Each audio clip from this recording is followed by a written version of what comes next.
Pemeriksaan AG sudah dilakukan di Polres tentunya ya, dilakukan di Polres, termasuk pemeriksaan oleh psikologi forensik ya, terkait dengan digital forensik, melihat transkrip dari device ya, tentu menjadi bagian daripada alat bukti. Percakapan WhatsApp antara AG kepada David sebelum peristiwa penganiayaan terjadi beredar di media sosial.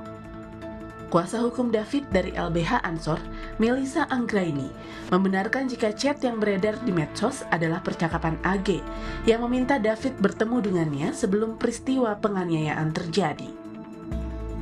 AG sempat meminta bertemu dengan David melalui pesan WhatsApp, namun David sempat menolak ajakan tersebut. Gue telepon brimob gue kalau lo batu. Mager ngapain? Telepon coba. Lu bilang sama tante lu ya, aneh. Tante gue di mobil. Mobil apaan?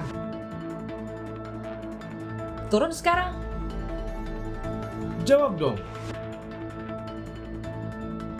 Camry, lo kenapa sih nggak mau turun banget sih? Terkait dengan percakapan ini, kuasa hukum AG menegaskan jika isi percakapan masih panjang dan meminta publik melihat percakapan secara utuh. Soal viral jebakan dari Agnes itu gimana Bang? Tanggapannya Bang? Wah itu di penyidik ya, karena yang jelas itu chatnya panjang Mas, jadi memang harus dilihat secara utuh, jangan sepotong-sepotong ya, yang muncul kan sepotong ya. Tapi artinya itu betul Agnes sama David yang berkomunikasi? Sementara kuasa hukum saksi N yang juga orang tua dari teman David, Muanas Alaidit, memastikan jika setelah peristiwa penganiayaan terjadi, ketiga pelaku, Mario, Shen, dan AG, tak ada upaya menolong David yang sudah tidak berdaya. Saksi N ini kemudian mendatangi lokasi justru meminta agar si AG ini itu menolong dengan apa? Dengan cara meminjam pahanya untuk mengangkat agar kepalanya ini nggak terkulai gitu ya, karena sudah nggak berdaya gitu.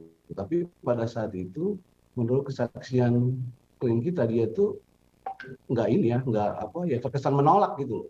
Akhirnya terpaksa justru dari saksi kita kemudian yang mengangkat, ya walaupun kemudian dia membantu lewat tangannya, tapi sebetulnya tidak memberikan pengaruh apapun gitu, karena tangannya ini juga berada di balik tangannya saksi N.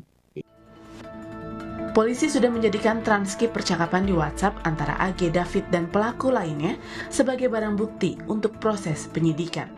Sementara untuk pelaku AG, polisi belum melakukan penahanan. Tim Liputan Kompas TV.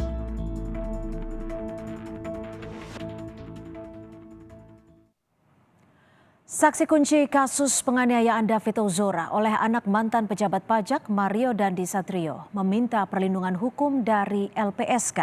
Saksi N adalah teman dari orang tua David yang berteriak untuk menghentikan penganiayaan yang dialami David.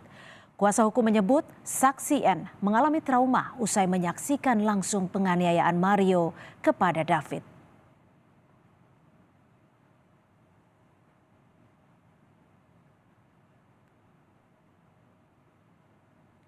Saudara, lebih lengkap kita terhubung dengan jurnalis Kompas TV Putri Oktaviani di Rumah Sakit Mayapada, Jakarta. Okta, orang tua menyebut kondisi David mulai sadar dan mulai membaik. Seperti apa kondisinya sore ini, Okta? Ya, selamat petang Sinta dan juga saudara, benar sekali bahwa memang sampai dengan saat ini David Ozora, korban penganiayaan anak mantan pejabat Dijen Pajak ya di Mario Dandi, sampai saat ini masih mendapatkan perawatan intensif di Rumah Sakit Mayapada, Jakarta. Kondisi David juga sebelumnya sempat dibagikan oleh ayah David, yakni Jonathan Latumahina, bahwa kondisi anaknya sudah mulai berangsur membaik dan masuk dalam fase pemulihan emosional. Yang juga menjadi catatan adalah memang kesadarannya sudah mulai meningkat, meskipun beberapa kali lebih sering membuka mata, tetapi David memang belum bisa mengenali dengan betul dengan siapa ia berkontak. Dan sampai dengan saat ini juga David sudah tidak lagi menggunakan alat bantu bernafas ataupun ventilator. Artinya ada peningkatan yang signifikan selama ia mendapatkan perawatan di rumah sakit. Dan Sinta dan juga saudara yang terbaru tadi kami juga melihat ada Kapolda Metro Jaya yakni Irjen Fadil Imran yang datang. Tujuannya adalah untuk menjenguk David Ozora, tapi memang masih berada di dalam sehingga nanti akan kita pantau bersama seperti apa hasil dari Irjen Fadil Imran berada di dalam untuk menjenguk David Ozora.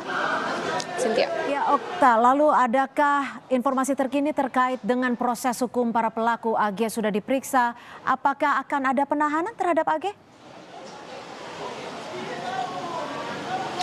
Iya, Sinta, sampai dengan saat ini tentu pendalaman maupun penyidikan masih terus dilakukan oleh polisi. Yang terbaru kita juga mengetahui bahwa AG sudah ditetapkan sebagai pelaku atau anak berkonflik dengan hukum. Tetapi memang tidak dilakukan penahanan. Alasannya memang dari polisi mengatakan ada yang harus dipenuhi begitu untuk bisa atau polisi juga mengacu pada Undang-Undang Sistem Peradilan Anak. Apalagi AG ini merupakan pelaku di bawah umur begitu. Tetapi kuasa hukum AG menyatakan bahwa kliennya ini akan kooperatif untuk bisa mengikuti ataupun bisa datang begitu dalam setiap pemeriksaan yang nanti akan dilakukan oleh polisi. Terakhir juga kita tahu beredar tangkapan layar antara AG dengan David. Saat itu AG beberapa kali memaksa David untuk menemui dirinya untuk bisa mengembalikan kartu pelajar, tapi memang berkali-kali ditolak juga oleh David. Bahkan AG sempat seperti membohongi David gitu bahwa ia datang bersama dengan tantenya sampai akhirnya terjadilah penganiayaan yang akhirnya menimpa David. Ini yang tentu menjadi hal yang didalami oleh polisi seperti apa peran AG lebih lanjut dalam kasus penganiayaan ini. Dan juga tidak hanya AG, sampai saat ini juga polisi masih terus melakukan pendalaman antara Mario Dandi dan juga Shane Lucas yang kalau terakhir sudah dipindahkan penahanannya dari Mapolres Metro Jakarta Selatan ke Polda Metro Jaya. Ini perlu dilakukan agar bisa lebih memudahkan dalam proses penyidikan. Tidak hanya itu, juga saat ini penyidikannya juga diambil alih Polda Metro Jaya dan polisi juga berkoordinasi dengan sejumlah ahli maupun pihak terkait karena dalam kasus ini melibatkan pelaku di bawah umur. Tentu nanti kita akan pantau bersama, termasuk juga ini yang akan kita dengarkan bersama seperti apa nanti, apakah ada keterangan lebih lanjut dari Kapolda Metro Jaya Irjen Fadil Imran soal bagaimana proses hukum lebih lanjut dalam kasus penganiayaan terhadap David Ozora ini. Cynthia. Baik, terima kasih Putri Oktaviani, jurnalis Kompas TV melaporkan langsung dari Rumah Sakit Mayapada, Jakarta.